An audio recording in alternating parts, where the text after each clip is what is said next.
Cool. So we have. Let me see here. I had that conversation pulled up here of the form. Winston, correct? That's correct. Good. So it looks like you were just looking to advance or just work on general obedience. Nothing Yeah. really, no behavior wise. He's not aggressive. He's just a big puppy so we got him, we went to a class. So we picked him up in December. We went to the class, like say a month later. And I think what my takeaway is first, it's COVID, it's kind of weird, and then, we just needed someone, I think, a little more discipline and some more framework around it. So it wasn't like, it was just like, go home and practice. And I think what we need is someone to say, go home and practice 2 hours a day, 1 hour a day. You can do 2 days a week, but 3 hours. Here's what you got to really do. Maybe some one-on-one. If I have a kibble, he'll sit, but he's not going to, maybe once in a while he'll sit when you tell him to sit, kind of thing, right? Yes. He doesn't come necessarily when you call him. He knows his name. We're kind of, we started, but we just need someone to help us, right? Because I'm not a dog trainer, and he's 65 pounds, and he's still a puppy, so he's still got a ways to go. And I need him to be able to walk well. He does okay. He pulls, just general stuff that we just need someone to say, here's what you got to do, and here's how you're going to do it, and you're going to do it every day, or whatever we have to do, and put some rigor around it for us. So, Got it. Does that sound right? Good. Anything else? That's really it. I mean, I'm not looking for him to be walking off leash. I don't need him to be just super like, wow. I just need him to come to, not like if he picks something up to drop it, basic stuff, and to walk well and not pull is a big one. Because right now he will pull pretty hard. I'm like, he's going to dislocate my arm one of these days. So, just basic stuff, so he's just well behaved, but not like super crazy, over the top behaving. So. Okay. Yeah, it's pretty easy. If so, command wise, sounds like you were looking for recall, so like come when called. Yep. No pulling, so you would want the leash walking command, which we call heel, and then the picking up stuff from the ground and everything kind of goes hand in hand with heel. And okay. Are there any other specific commands you're looking for? I would say, when someone walks in, and maybe this sort of goes with all of it, he settles down after a while, but he gets very excited, and you just want him to be able to sit down, not be barking, those kind, just behave, right? And it's usually, it takes 5 minutes for him to let them come in and get settled, and then he'll go over and lay down. So again, just basic stuff, right? Got it. Okay. Yeah, just trying to see, the best program that would suit you and everything. What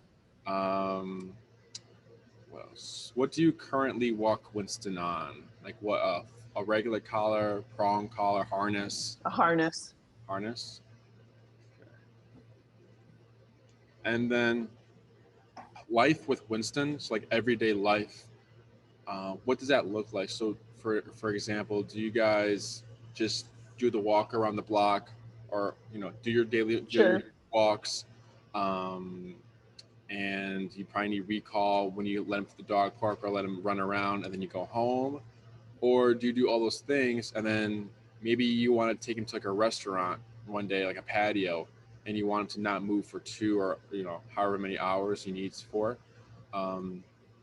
or you say you probably wouldn't, but like for off leash hiking, like do you see yourself hiking with him, or is it just like the basics? Like, because it's just, these are just questions to kind of so for me to point you in the right direction. Sure.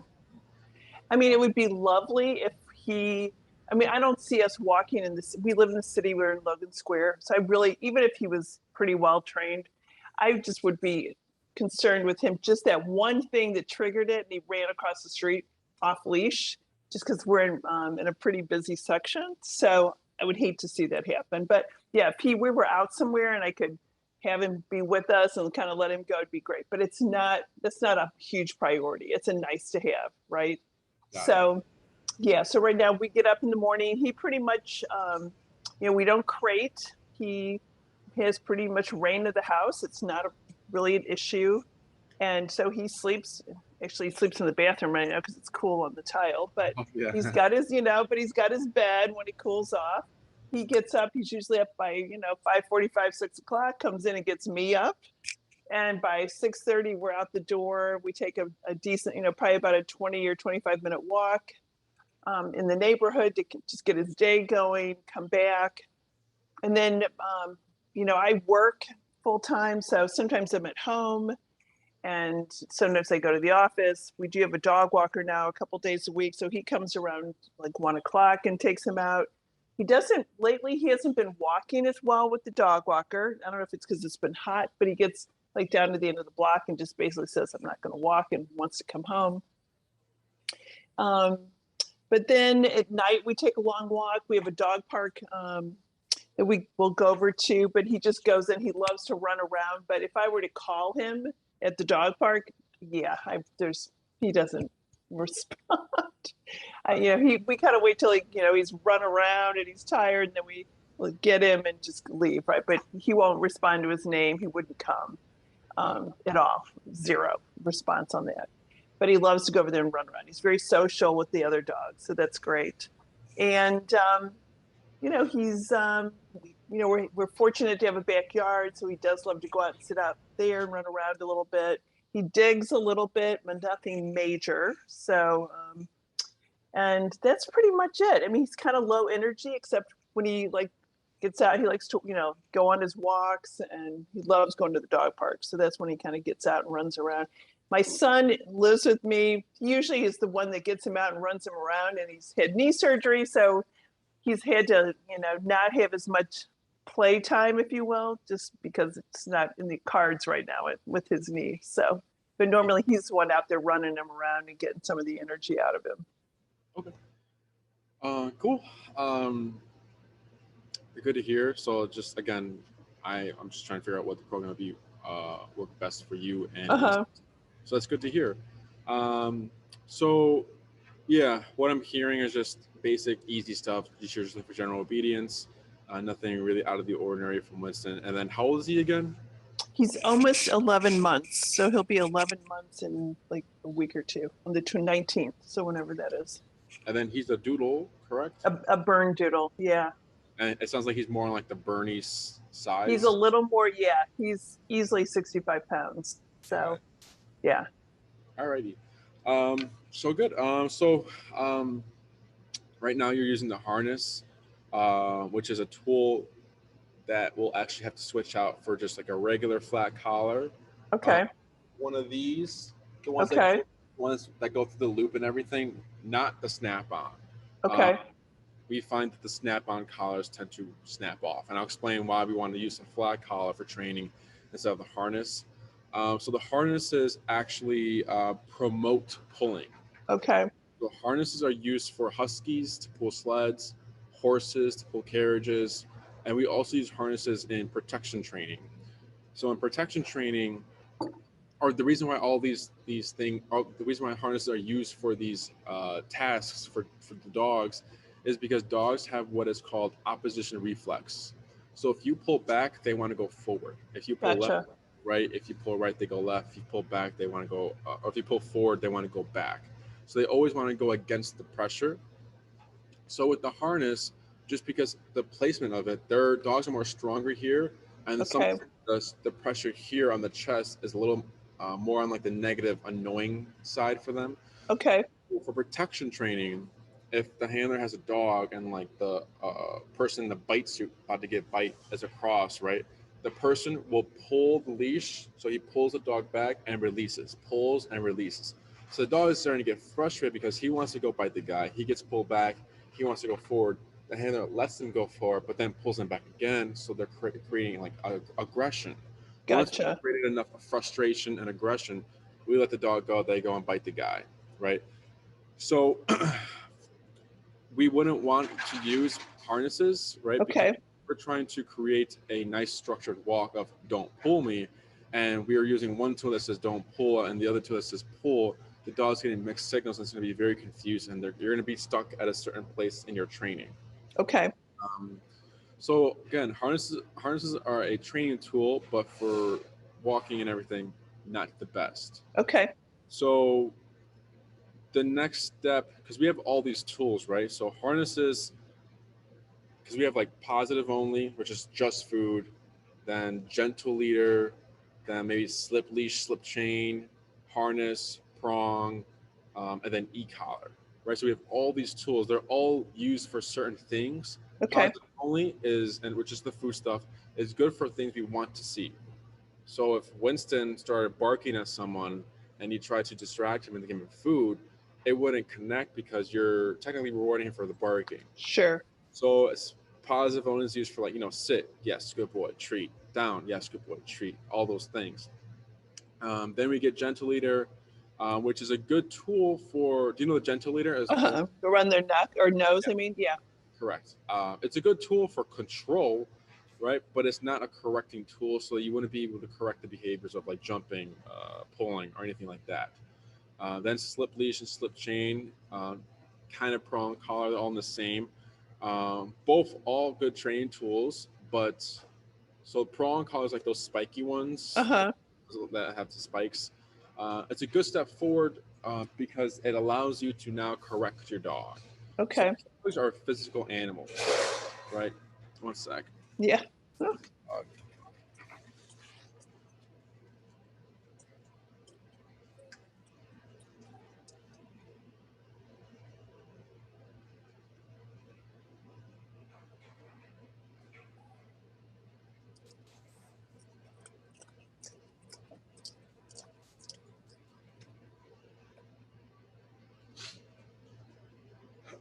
German Shepherd was playing with his food bowl after he finished eating.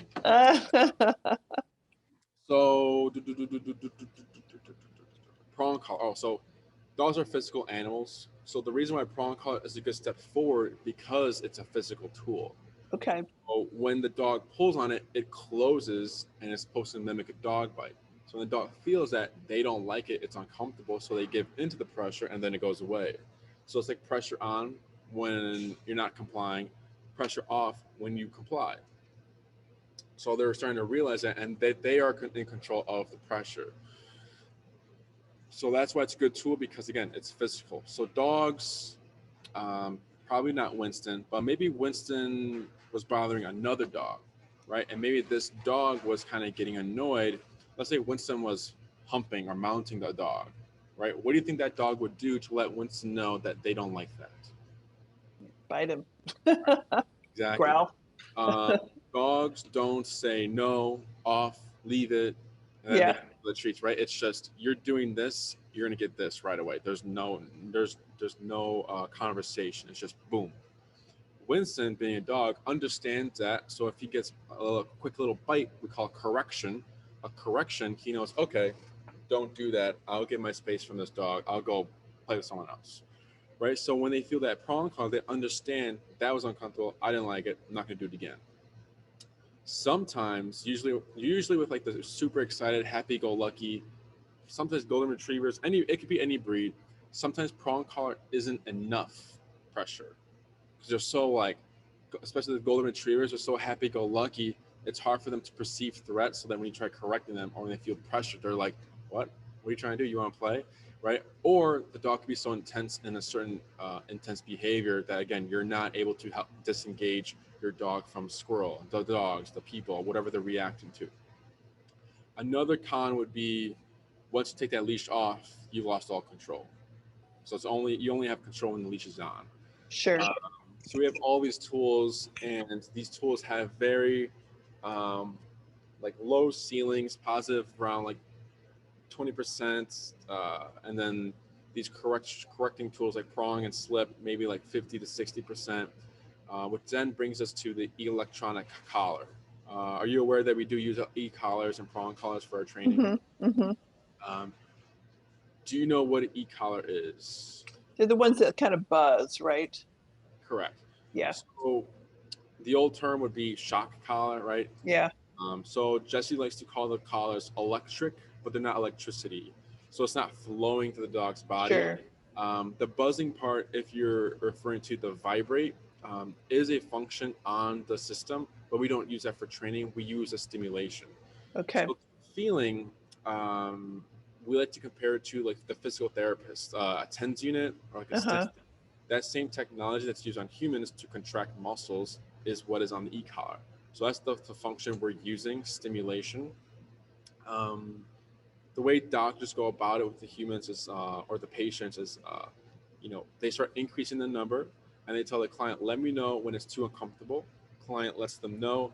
They lower it 2 levels or 3 levels down, and then they let the machine do its work. That's very similar to how we do our dog training. It's just we don't know what number Winston is going to be on. Because our brand we use is called Dogtra, and it goes up to 127. So 0, 1, 2, 3, Wow. 5, 127, right? There are other brands out there that maybe go to 10. So think of their maximum 10 equal to 127. Mm-hmm. Same power, same feeling. But we have so many more numbers to be more specific to the dog's personality, the breed, the scenario we're in, so we can really be specific. The issues with the 10 level of e-collars is that, let's say 5, Winston's yelping, it's too much. But then 4 is not enough. He doesn't feel it.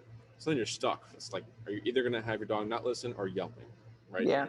For us, if 40 is too low, 50 is too high, we can go to 45, 42, 43. We can be very specific again. Um, they're waterproof, a mile long range. I don't if you would need a Yeah. mile range. Yeah. Yeah. Um, Exactly. they're rechargeable, so you just plug them in the wall. You don't need batteries or anything. They last a very long time, battery wise, and just the brand itself, Dogtra. Jesse's been using Dogtra for more than half his career, so like Okay. a long time. And he's done all the other e-cars, the other brands. This is the one he's had most success with. Okay. Um, So can I just interrupt for 1 second? Because I know this call's technically an hour, and I'm going to be honest. I didn't even think about this when I did it. So I'm not going to have a whole hour. I have to go get my son from physical therapy in like 15 or 20 minutes. okay. So I just wanted to let you know that, because I'm like, wow, I didn't plan this right. But Got it. I think really what would be the most benefit for me is to understand what kind of programs you would have. I mean, is there a one-on-one situation? I mean, I felt like I wouldn't even mind a class, but we had like 7 people and you just get lost in the shuffle. And so I'm just looking, what would you recommend? Like, in terms of us being able to start, it's not like I have to start tomorrow, but it is something that's been top of mind. And I'm like, I just need to do this. Like we need to, I don't want to untrain him. I don't think he's gotten to that point, but we do need to get our arms around this, and it will be for his benefit, right? To just really get him just listening, really just sit. When you say sit, he sits. We're not like still going, trying to get his leash on and he's running around and, just basic stuff. So, yeah. So we have the one-on-one, okay. daycare and train, and board and train. Okay. I usually always recommend one-on-one because pros and cons. Pros, you're doing all the work yourself. It's all verbal instruction. Sure. We don't teach the dog. We only tell you what to do. So you're learning from the ground up. You're training the dog, right? Because Okay. at the end of the day, I'm not going to be walking Winston. Yeah, exactly. What else? So how does that work? Do you just schedule and we meet you somewhere, wherever it is, and then is it like an hour once a week, or how does that work? For example, Sundays, 1 p.m., 6 times, 9 times, or 12. So you'll be in a 6-week program.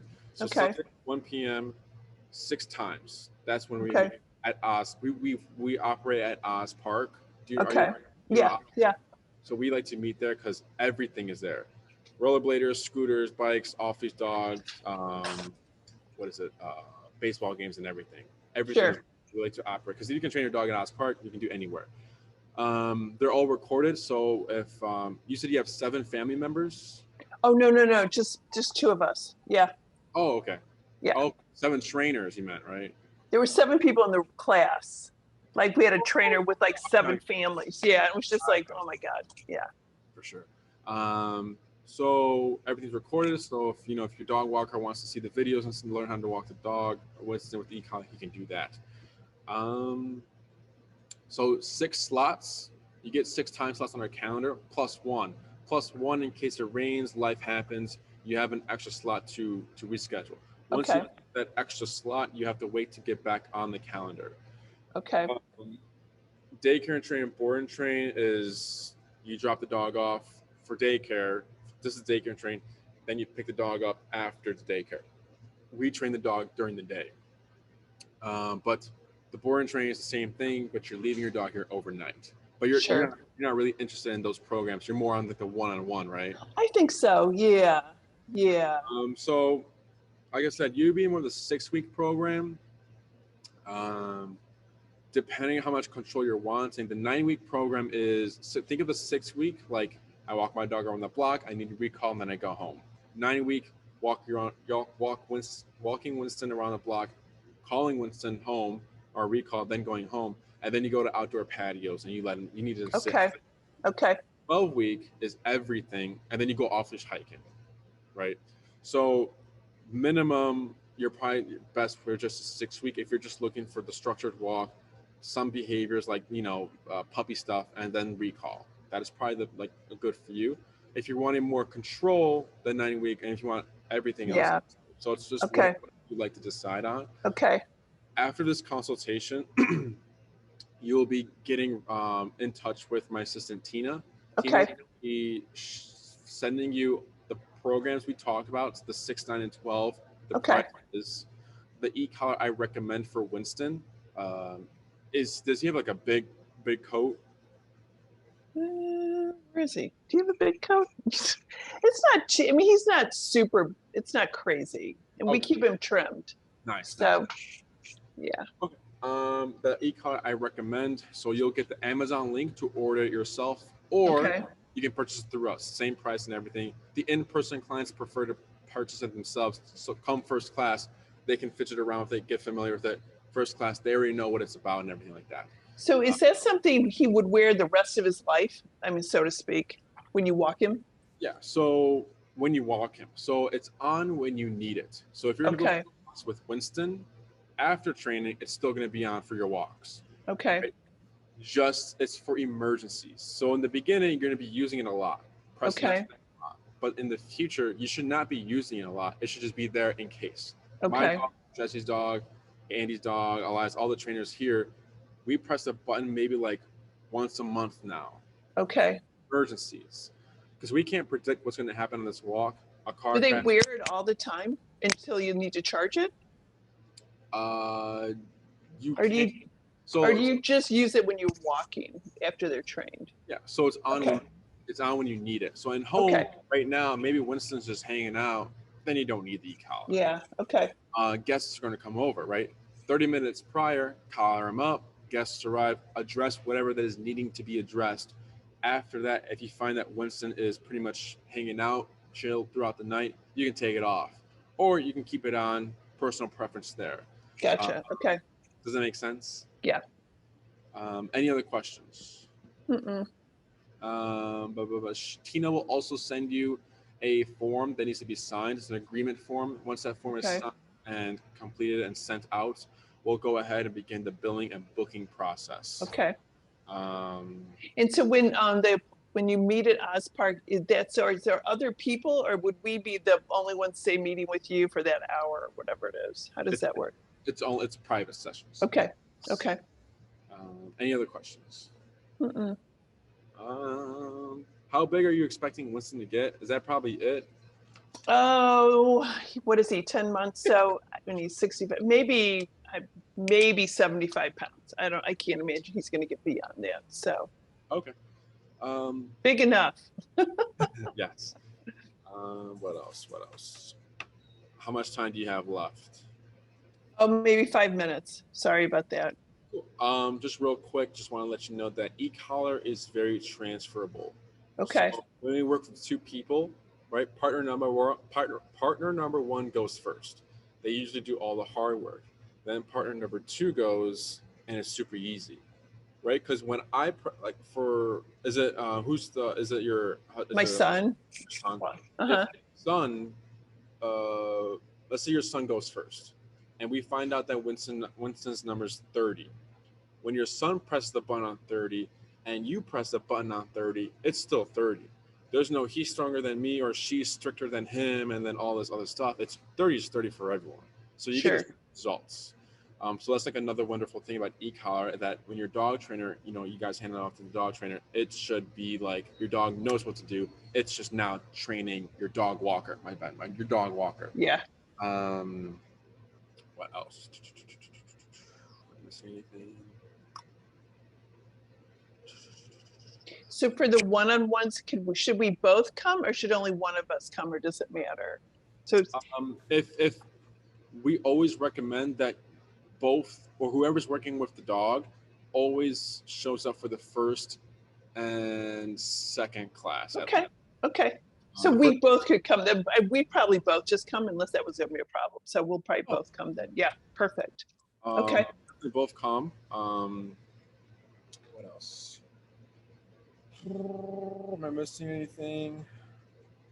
Any other questions? No, I don't think so. Okay. Like I said, it's very easy. Nothing out of the ordinary here for Winston. As you can probably tell as well. Yeah. But if there's no other questions or if maybe if a question pops up, feel free to email me. Okay. I didn't answer them. Or maybe if your son has any questions, he can email me as well, or you can email his question. But other than that, my assistant Tina will be in touch with you soon. Okay. And we'll go from there.